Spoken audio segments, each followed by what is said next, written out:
एक बार थाईलैंड की आबादी 4 करोड़ थी। जिस समय 4 करोड़ आबादी थी, उस समय थाईलैंड के अंदर 20 लाख साधु थे। साधुओं की संख्या तेजी से बढ़ती जा रही थी। तो वहाँ की सत्ता में फेरबदल हुआ। जो उस समय का तत्कालीन राजा था, उसने फरमान जारी करा कि सभी साधुओं को आदेश दिया जाता है कि सभी साधु काम करें। साधुओं ने आपस में मीटिंग करी और चिल्ला चिल्ला कर ज़ोर ज़ोर से पूरे थाईलैंड में कहा कि पिरले आ जाएगी, सारी दुनिया समाप्त हो जाएगी। ये साधुओं को के ऊपर बहुत ज़्यादा यातनाएं कर रहे हैं। अब इस प्रकार से वो साधु बड़े विचलित हुए। उन्होंने कहा, साधुओं का काम कमाना तो है नहीं, बैठ के खाना है, साधना करना है, शिक्षा देनी है। लेकिन वो शिक्षा सिर्फ धर्म की दे सकते हैं। उन साधुओं ने बहुत सारे हथकंडे अपनाए कि पिरले हो जाएगी, तुम सब नरक में सड़ोगे, बतेरे सारे बुरे भली बातें कहीं।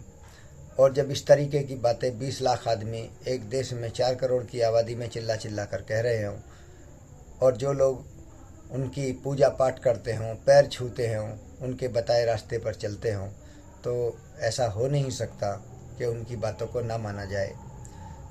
धीरे धीरे ऐसा हुआ कि लोगों ने उनके जो आश्रम थे उनमें आना जाना कम कर दिया। जब आना जाना कम हुआ तो दान भी आना बंद हो गया।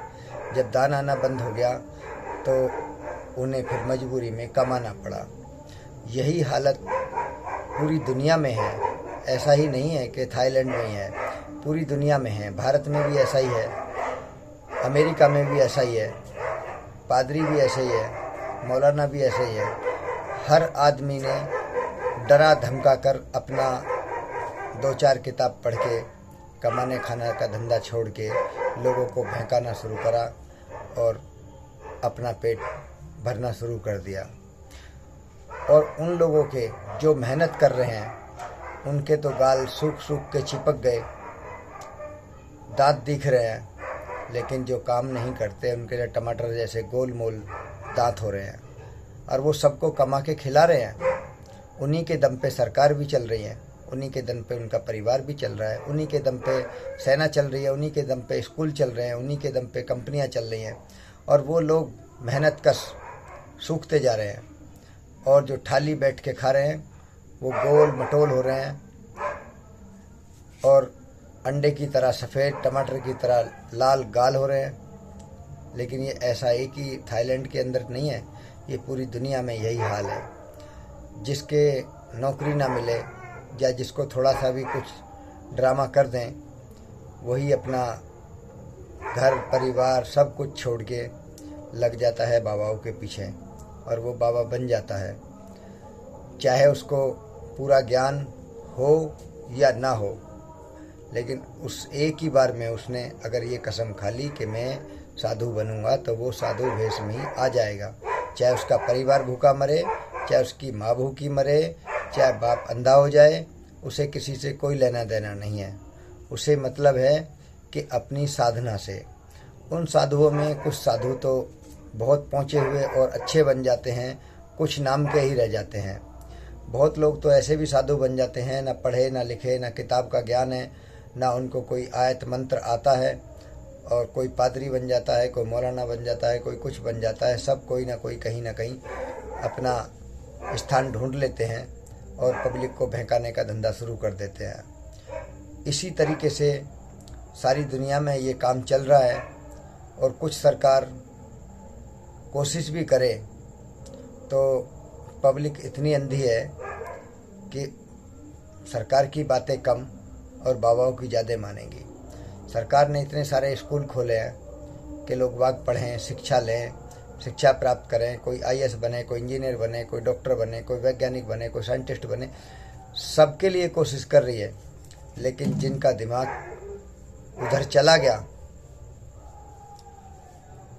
कोई साधु की संगत में चला गया, उसे कोई 84 योनि का डर दिखा देगा, कोई नरक का डर दिखा देगा, कोई स्वर्ग के सपने दिखा देगा।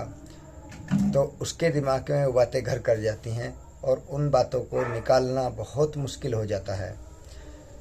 धर्म एक ऐसी चीज़ है कि आदमी अगर इससे जुड़ जाए तो उसकी आस्था इतनी अटूट और मजबूत हो जाती है कि सरकार बोले या सरकार के संतरी या मंत्री, लेकिन वो धर्म की सीमा को नहीं लांघता। ये सभी जगह होता हुआ देखा जाता है और इसी तरीके से चल रहे हैं। हमारे देश में भी साधु बाबाओं की, मौलानाओं की, पादरियों की कोई कमी नहीं है। यहाँ भी पेट भर के सबको खाना मिल रहा है और सारे अगर गिनती करी जाए तो हमारे देश में भी 20 लाख, क्या हो सकता है 1 करोड़ साधु निकल आए और वो सब आराम से बैठ कर रोटी खाते हैं। उनको सब कुछ मिलता है उसी साधना के द्वारा और हम जैसे लोगों ने कमा कमा कर देते हैं और यही चलता रहेगा और इसे कोई रोक नहीं सकता। सरकार भी कितनी लाख कोशिश करे, क्योंकि कुछ चीज़ें जब दिमाग में घुस जाती हैं ना, बचपन से ही घुस जाती हैं, तो उनको निकालना बड़ा मुश्किल हो जाता है। और धर्म कोई ऐसी चीज़ नहीं है कि पढ़ाई से, सिखाए से सीखा जाए। धर्म तो एक उसकी अपने मान सम्मान की एक कहानी होती है। उनके मन में आई कि मैं इसे मानूंगा तो वो मानेगा, और नहीं मन में आई तो वो कभी नहीं मानेगा, वो किसी की भी नहीं मानेगा, चाहे उसे लाख कोशिश करें। कि अगर हम साइंस के तरीके से समझाएं कि इंसान का जन्म कैसे हुआ, तो शायद इंसान की समझ में मुश्किल आएगा। और ये बता दें कि भगवान ने पैदा किया, पहले मनु पैदा किया या बाबा आदम हुआ पैदा किया, उनकी पसली से कुछ और हुआ, ऐसे करके वो सारी चीज़ें अगर समझा दी जाए तो मान लेगा। इस प्रकृति के बारे में अगर हम कहें कि प्रकृति कैसे बनी, किसने बनाई, कब बनाई, तो साइंस की बातें कुछ लोग अफवाह, झूठ बताकर बैठ जाएंगे।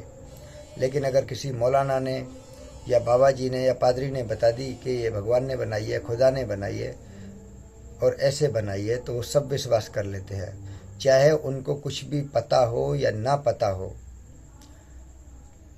ये विश्वास की चीज़ है और इसे